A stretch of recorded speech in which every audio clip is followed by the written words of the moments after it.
Como parte de la programación de Ecos del Hay Festival, presentamos en esta tarde al escritor Andrés Felipe Solano.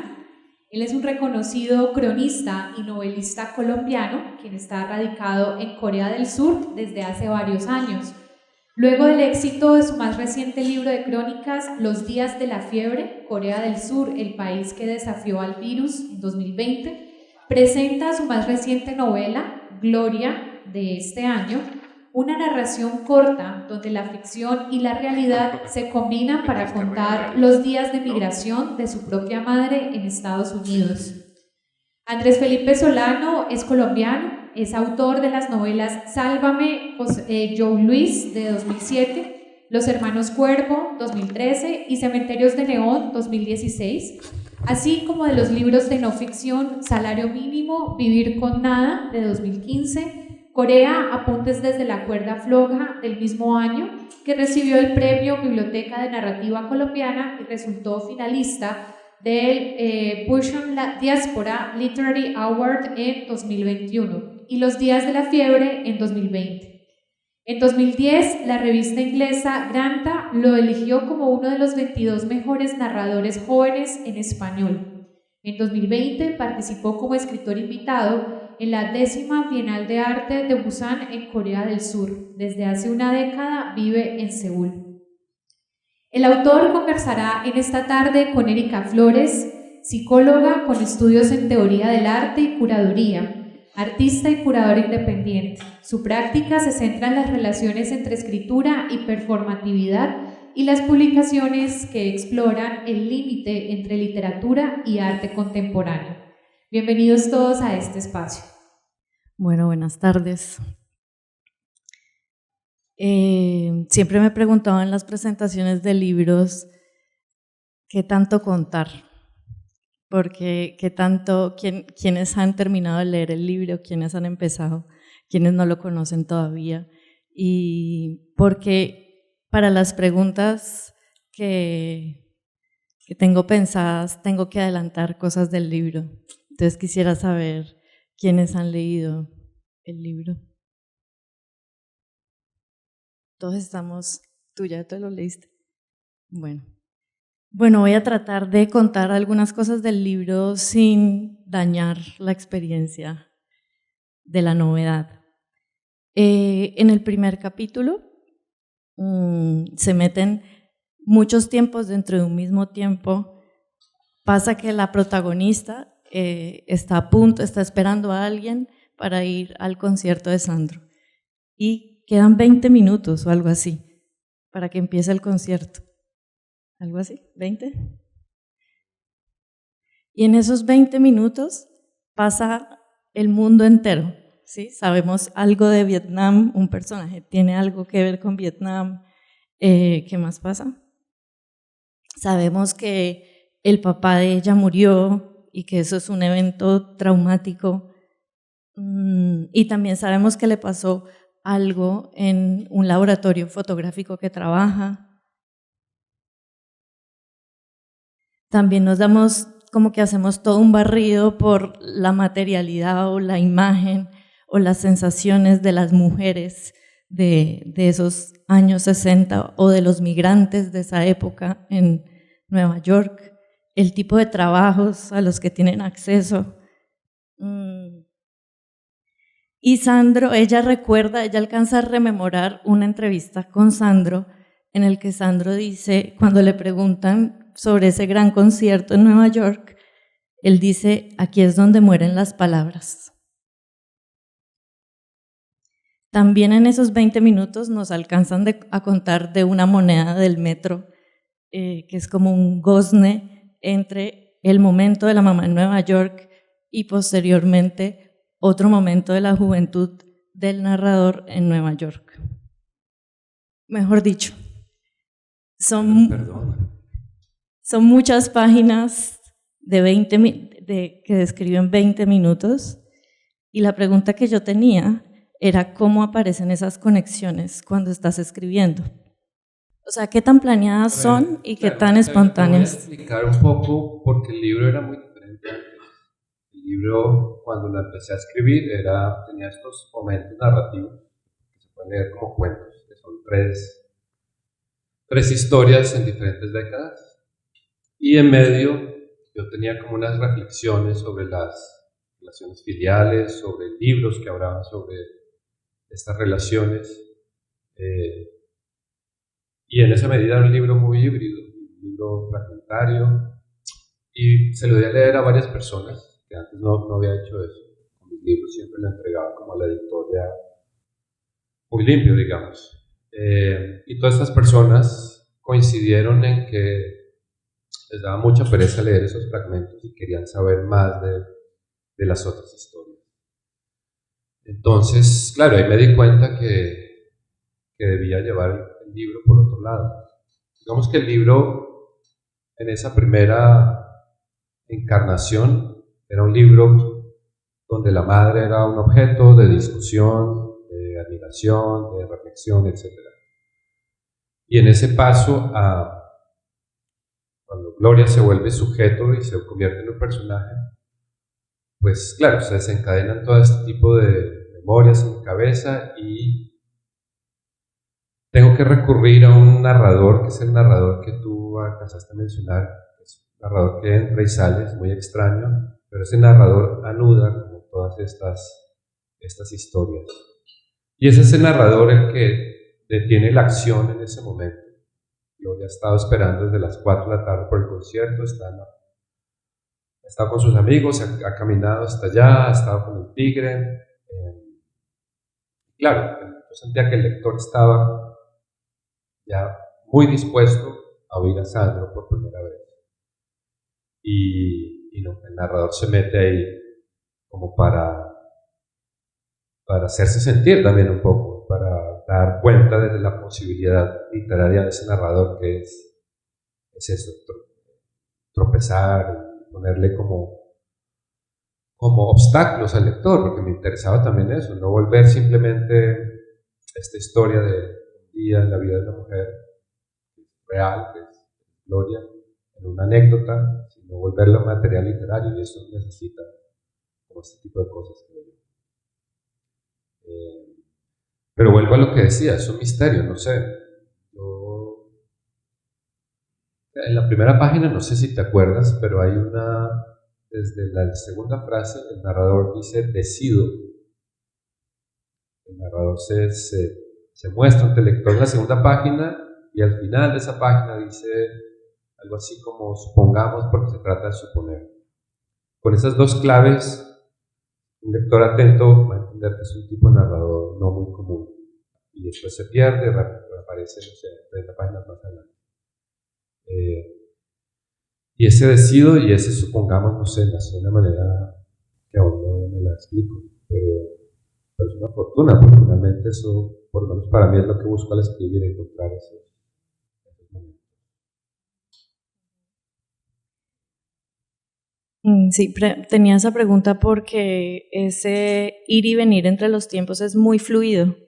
Entonces, estaba tratando de imaginar si vos lo planeas así, como un esqueleto súper racionalmente, o te sentás a escribir y sale de un tirón como toda esa ensoñación. Pues ese narrador salió así, un poco de la nada, pero después de el primer borrador de esta segunda encarnación, sí tomé parte activa, digamos, en eso que tú dices, como armar un esqueleto. Entonces, no sé, imprimí, subrayé dónde me había salido ese narrador, en plena conciencia.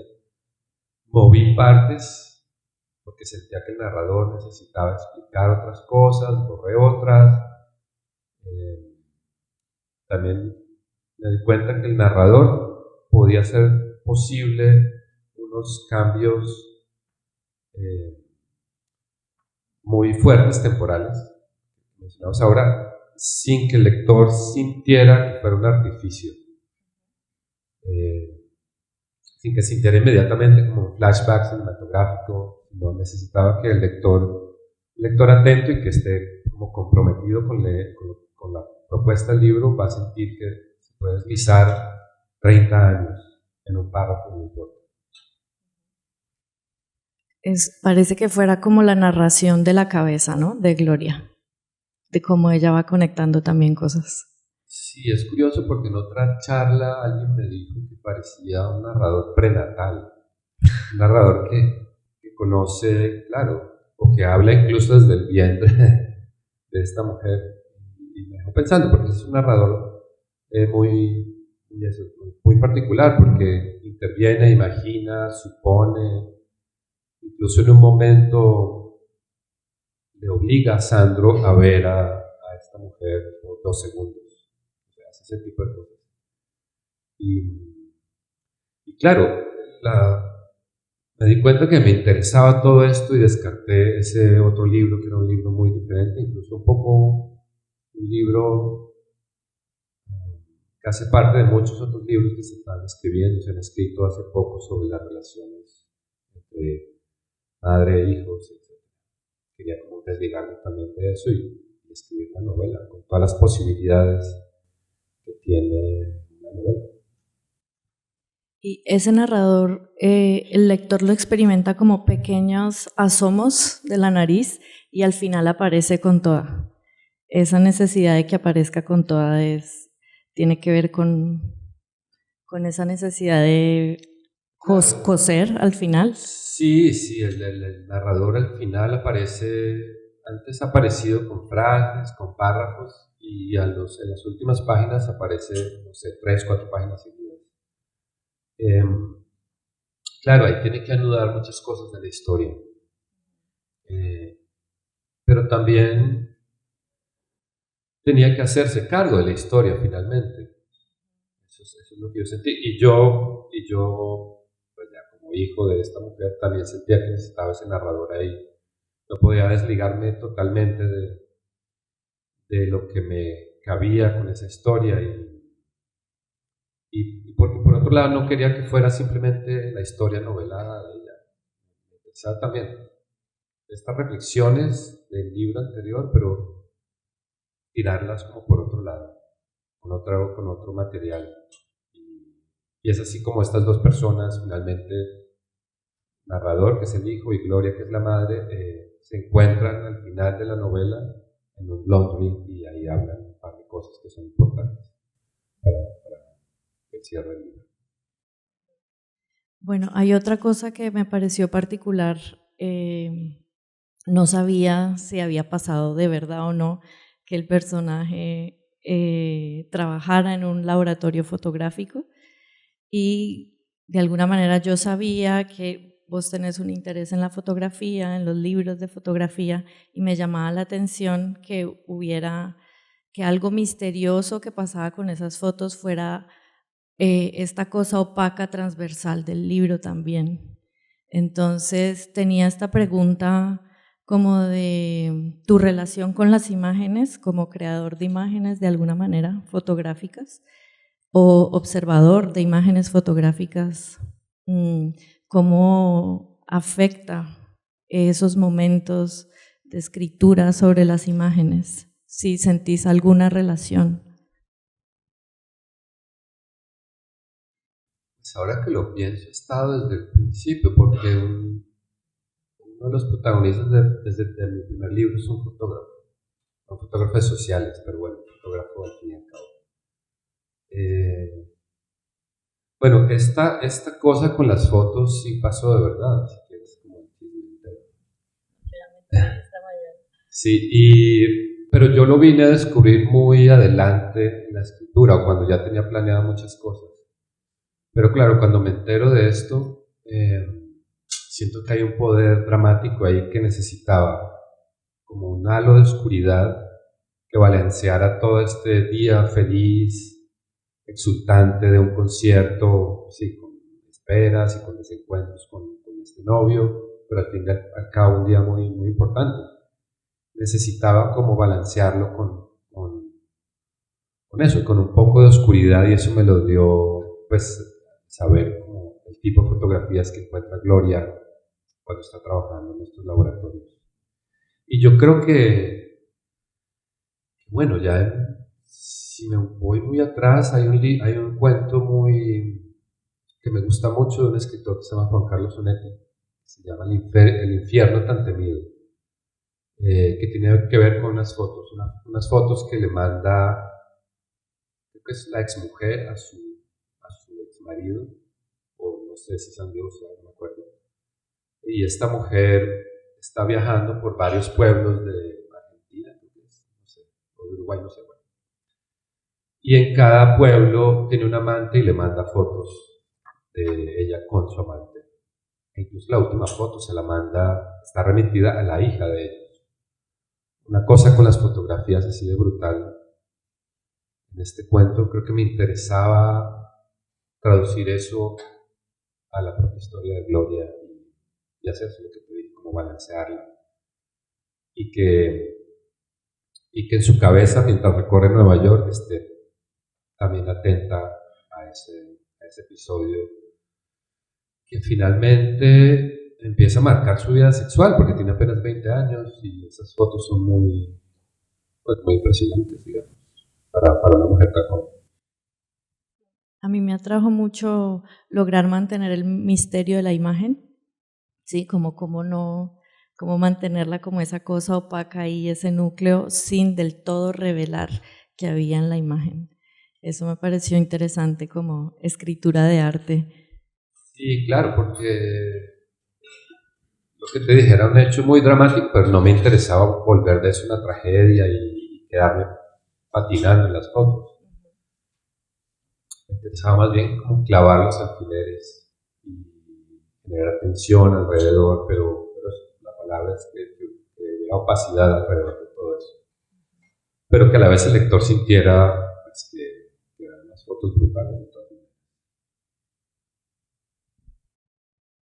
Bueno, y hay otra cosa, se dice que es como una novela sobre este personaje Gloria, pero es también como sobre los loops del tiempo en general, porque hay muchas cosas que hacen como un giro, como, bueno, el hecho de que a la misma edad los dos están en Nueva York, pero también esto que dice Sandro, de aquí es donde vienen a morir las palabras después, aparece otra vez al final relacionado con otro músico.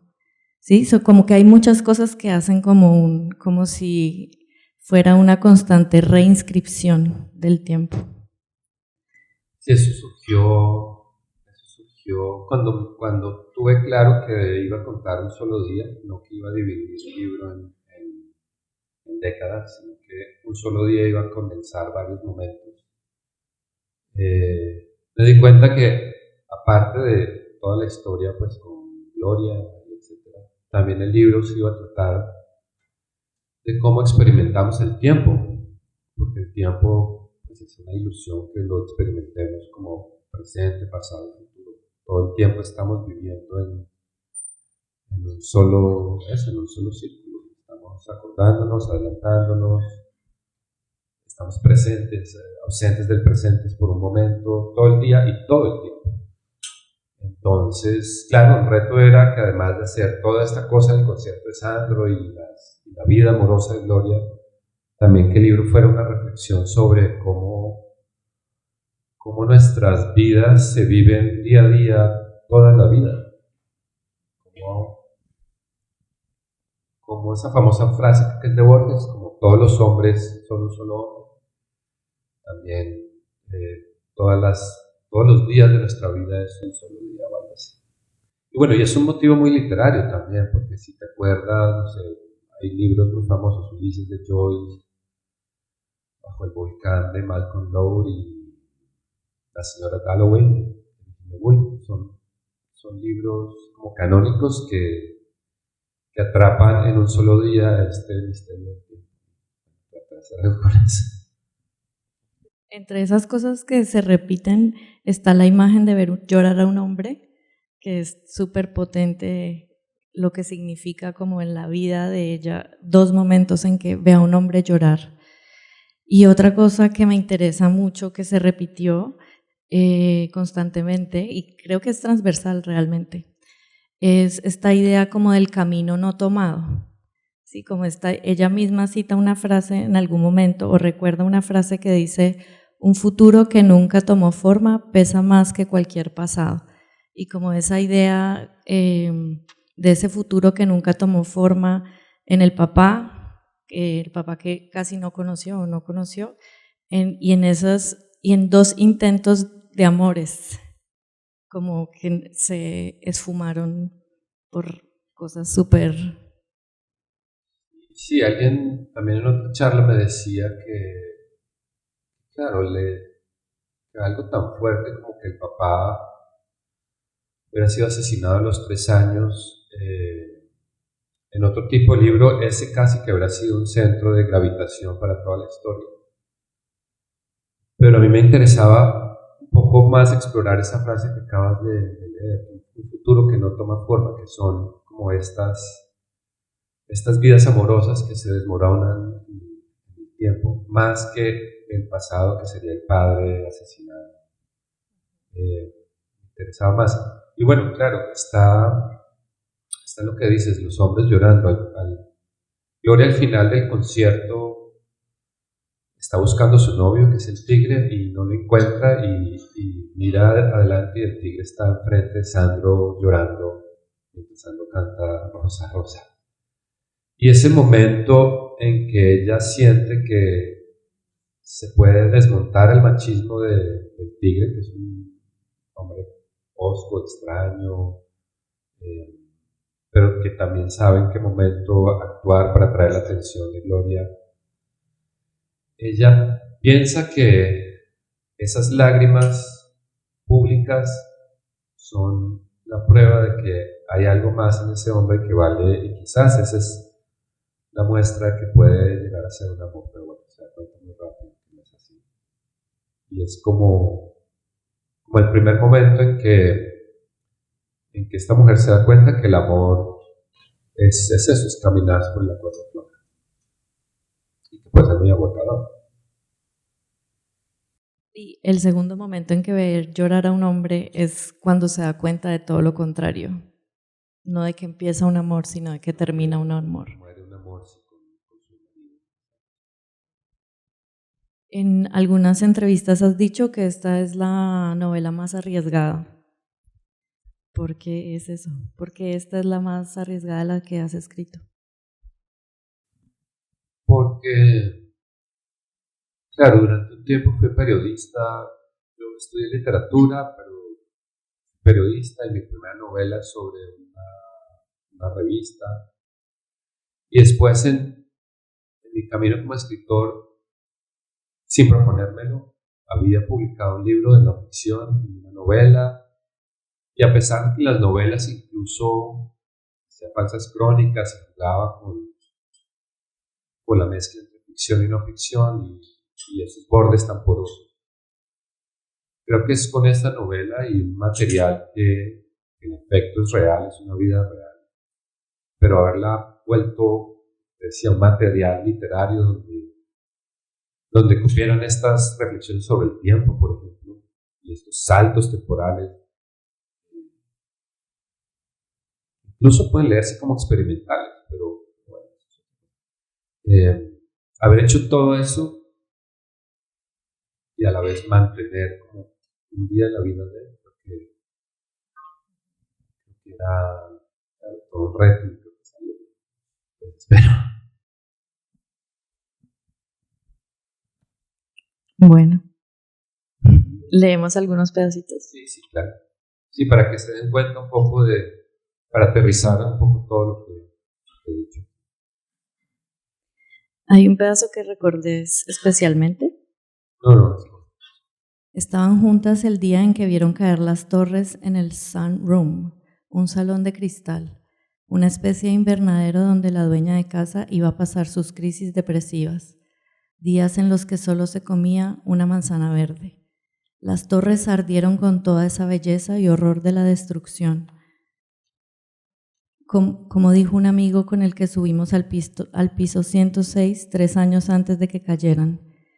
Estuvimos en la pista de baile del bar donde un Boeing 747 se incrustó prendiéndole fuego y de paso al mundo. Hoy es la última vez que la acompañaré al Superwash. Mañana me voy, mañana la dejo. Le he pedido que regrese a Colombia. Ya no tiene nada más que hacer en North Bergen. Pagó la universidad de mis hermanos y la herencia que le dejó mi abuela es suficiente para que viva tranquila, pero se resiste a su manera, con evasivas, con excusas. Quiero pasar un verano más en Nueva York, uno y ya. Y los borrachos, y el recuerdo serpenteante de la cueva, y la soledad. Si hay libertad, no hay abandono. Si hay libertad, no existe la soledad absoluta. Si hay libertad, la barca sin ocupantes se mece al compás del mar, me dice con sus ojos chispeantes. Mientras termina el ciclo de secado, le digo que voy a salir a fumar. La nieve dejó de caer y ya se ven algunos brotes en los árboles. Al poco tiempo aparece a mi lado y se queda viendo el humo de mi cigarrillo confundirse con el vapor de mi aliento, formar una nube densa, platinada a la luz de la luna. A ver, yo quiero probar. ¿Segura, madre? Le pregunto incrédulo. Que sí, pásamelo, y estira la mano hacia mi cigarrillo. Retiro la mía y la pongo en alto. A ver, dice seria. Lo pienso por un segundo y termino por pasárselo. Lo toma segura y se lo lleva a la boca. Aspira hondo. Suelta el humo con elegancia. Ha fumado toda la vida sin fumar, como ha sido tantas cosas sin haberlas sido. Gerente de un hotel de 5 estrellas, amante del dueño de un Porsche Carrera, secretaria personal de Oscar de la Renta, hija amada por su madre. Muy rico, dice, y suelta una risa que hace pensar en una ola transatlántica rompiendo contra un malecón, una risa que nada ni nadie podrá quitarle jamás. Y ahí viene una canción.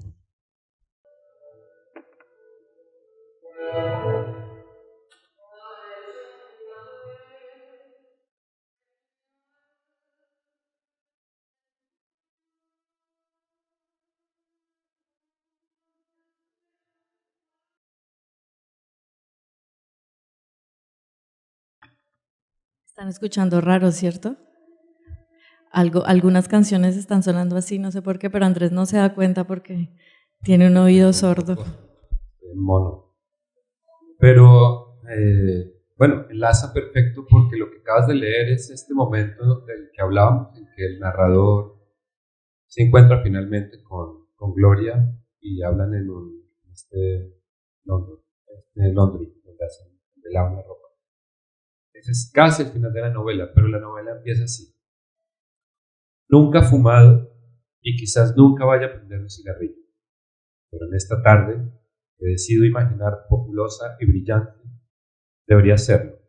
Debería aprovechar la demora de su novio para estrellar despacio el humo.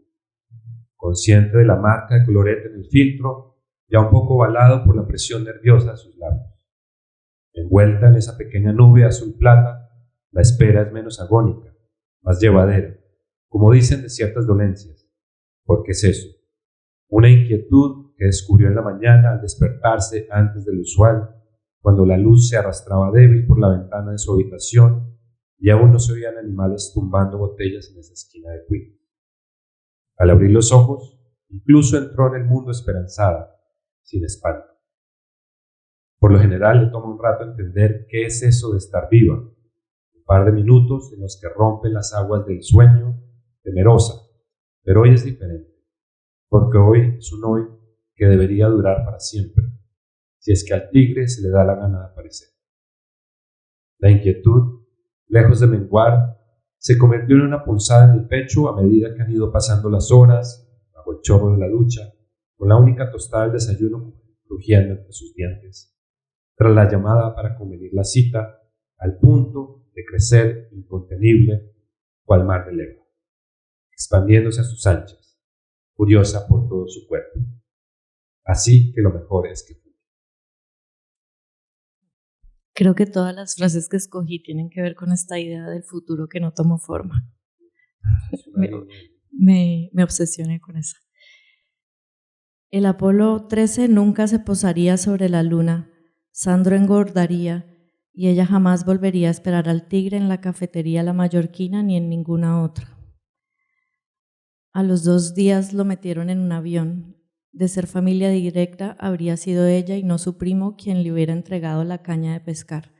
Tan solo pidió que le llevaran eso a su celda antes de que lo repatriaran. Voy a saltarme ese pedazo porque les spoileo lo que pasa. Y voy a leer otro pedacito que tiene que ver con una canción. Aún no sabe qué es lo que siente. Faltarán semanas, meses para darse cuenta.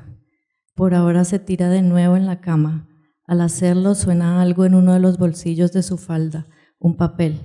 Lo saca, es la hoja de la revista. La desdobla y decide leer el final del artículo. Le quedaba apenas un párrafo. Moondog ha publicado a la fecha 6 discos, ha inventado muchos instrumentos y es amigo de varios músicos de jazz importantes. También se entera de que su fama se ha extendido mucho más de Manhattan luego de que una reconocida cantante grabara una de sus canciones. All is loneliness. Todo es soledad. Y después hablamos un poco de este músico y de pronto si tiene alguna pregunta.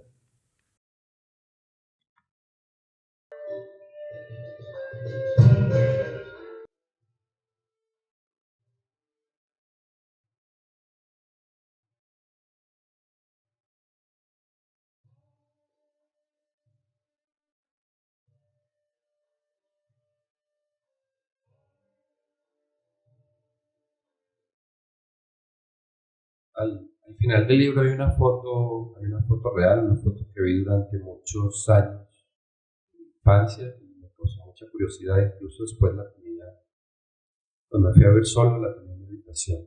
Es una foto de esa época de Gloria, en 1970, en la que aparece al lado de un personaje que siempre creí que era un vagabundo de la ciudad de Nueva York, un personaje de la calle famoso.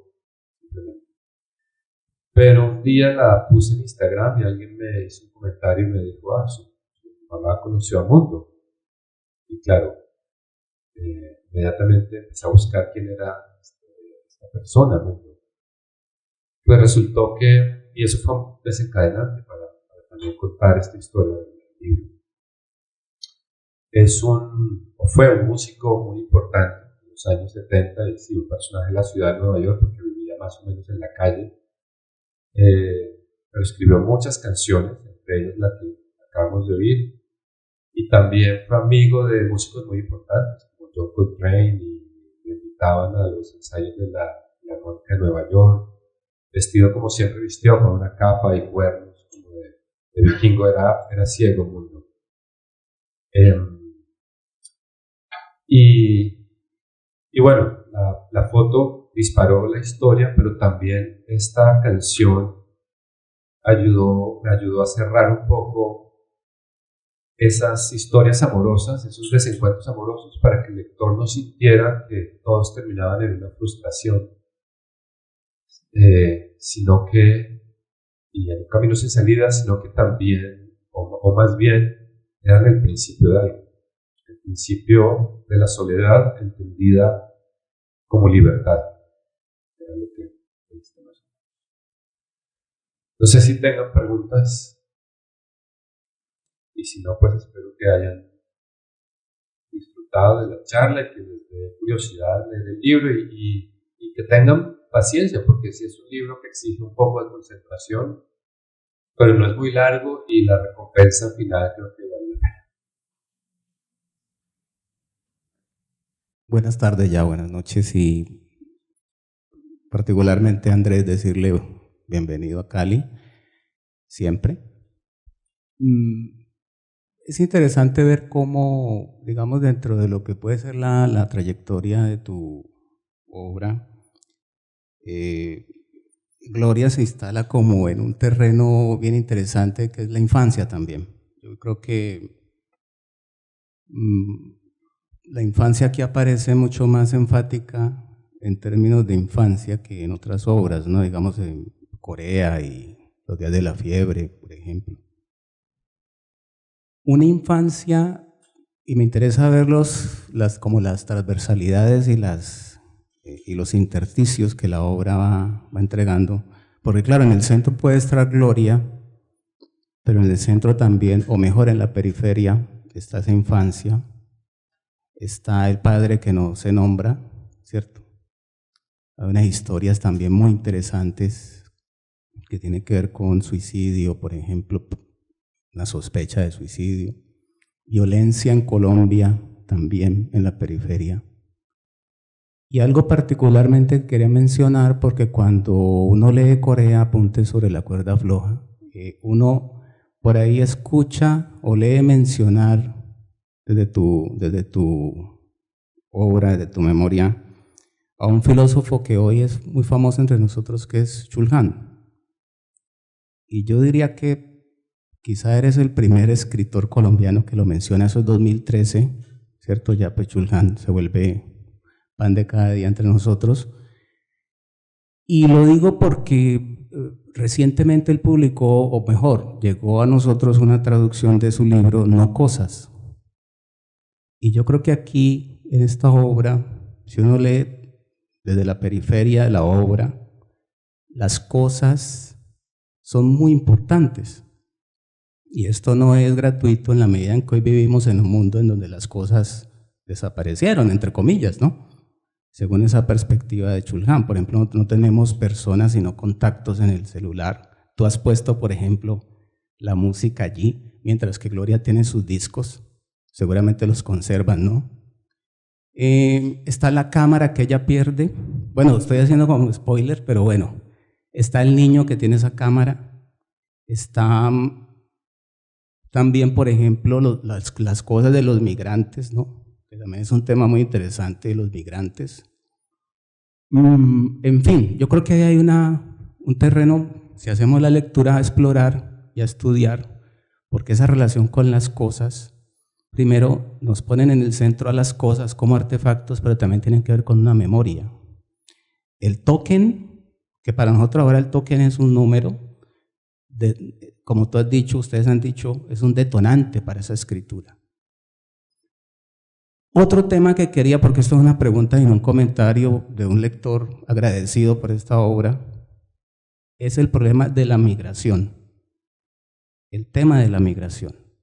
Tú has terminado viviendo en Seúl. De alguna manera también Mundok tiene que ver con ese nomadismo, esa metáfora del músico que es ciego, ¿cierto? Y que tiene orígenes europeos. Incluso se viste como el dios, o como Odín, ¿no? Varios temas que, te digo, son bien interesantes de explorar en una lectura, pues, agradecida, ¿no? Mi pregunta es esta: ¿qué marca de cigarrillos están fumando? No, mentira. No, pero es una anécdota. Lo otro tiene que ver, ¿conservan los discos de Sandro y otros baladistas?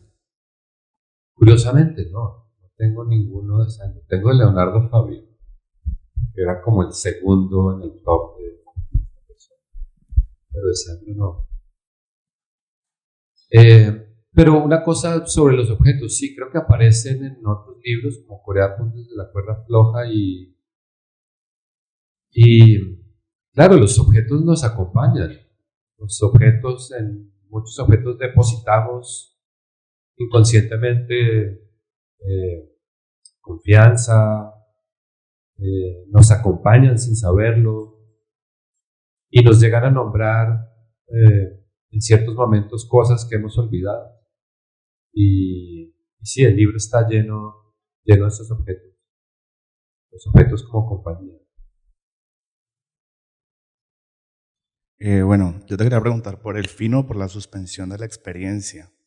En este plano que hace Erika como de la obra tuya, ¿cierto? Cuando uno presenta un libro como que dice que le parece que es, ¿no? Hay una lectura allí que es la que al final aparece, ¿no? en la presentación.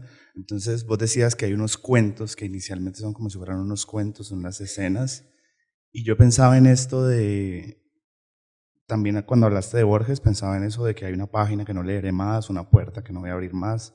Sí, toda esta idea de que hay momentos que Erika lo ha observado pues muy bien con esto de la lágrima, ¿no? De los hombres que lloran y todo. Momentos en los que se condensa la experiencia, ¿no? Entonces vos decís que la relación se acaba en un momento, que lo de llorar en otro momento y que son como puertas, ¿no? Lo mismo que estos pasajes del cigarrillo, pero eso no se narra del todo, sino que hay una cosa como de capturar es un momento, ¿no? Una esquirla. Entonces te quería preguntar, sobre todo con esto de los 20 minutos, en 20 minutos, cualquier cantidad de núcleos, ¿no? Cualquier cantidad de tramas entreveradas, ¿cómo lo has visto, sobre todo teniendo en cuenta que es una novela corta, ¿no? Que entra y que sale.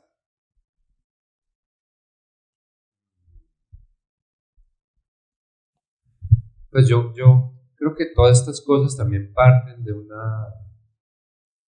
creencia que tengo, y es que el libro, o los libros que intento escribir, tienen que terminarse de escribir con el lector, en la cabeza del lector. No me interesa, no sé si por pereza, por falta de oficio, por mil cosas, no me interesa explayarme en un personaje,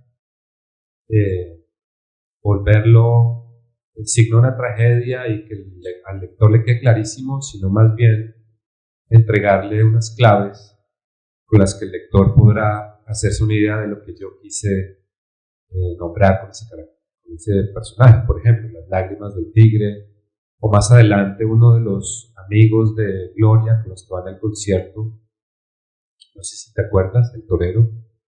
El torero, yo podría haber escrito 50 páginas más con el torero, pero decidí condensar su vida en un párrafo y que el lector, si tiene tiempo a disposición, se imaginara qué pasó a partir de ese párrafo con el torero. Y es simplemente que este hombre resulta 10 años después en una célula guerrillera en Uruguay y demás. Podría haberme costado 50 páginas, pero también sentía que no cabía, la historia se desarmaba y no es mi interés. Bueno, hay una corriente de ciertos teóricos literarios que son muy como tajantes y dicen como no. Preguntas para Erika. No, apenas la letra toca el papel, ya es ficción, por más real que haya sido el evento. Teoría con la que no estoy del todo de acuerdo. Pero la pregunta es, ¿qué tal se sintió esto de juntar ficción y no ficción? Y si sería un recurso que volverías a utilizar en el futuro. Pues francamente fue un momento de libertad muy importante que creo que venía buscando hace mucho tiempo. Esta manera de volver, de ampliar la conciencia literaria a través de una historia tan real, pues que pasó y que existió y fueron a ese concierto, en fin, pero ampliarla y que sobrepasara la anécdota, pues una anécdota divertida, iluminadora, lo que sea, pero volverla material literario que amplíe la conciencia del lector, pues es un hallazgo y espero no sé, transitar ese camino de nuevo. Ahora, es como decía al principio, es un misterio, puede que solo pase esta vez y no sé. Pero lo cierto es que me siento muy a gusto con este libro, que no me había pasado con mis otros libros, siempre dudaba mucho. Y espero que oigan a Sandro en sus casas esta noche. Porque además Sandro, no hablamos tanto de Sandro, pero Sandro, claro, es un personaje que está en la cabeza de muchas personas todavía. Los discos deben estar por ahí.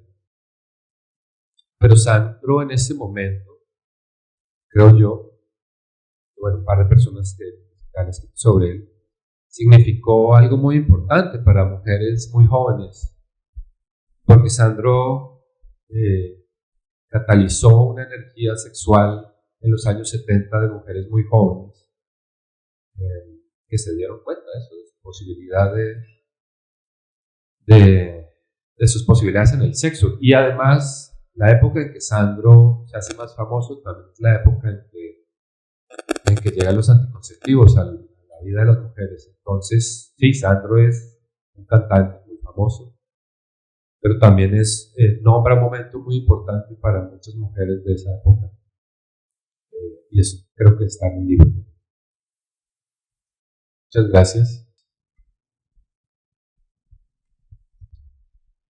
Bueno, a todos muchísimas gracias por asistir a este espacio. Les invito a que sigan nuestra programación cultural. Estamos en Facebook en Banrep Cultural Cali. Y los invito también a que participen de las diferentes actividades que tenemos programadas. A partir del 2 de marzo tenemos inauguración de nuevas exposiciones, así que queda la puerta abierta para que todos puedan asistir a este espacio cultural. Muchas gracias.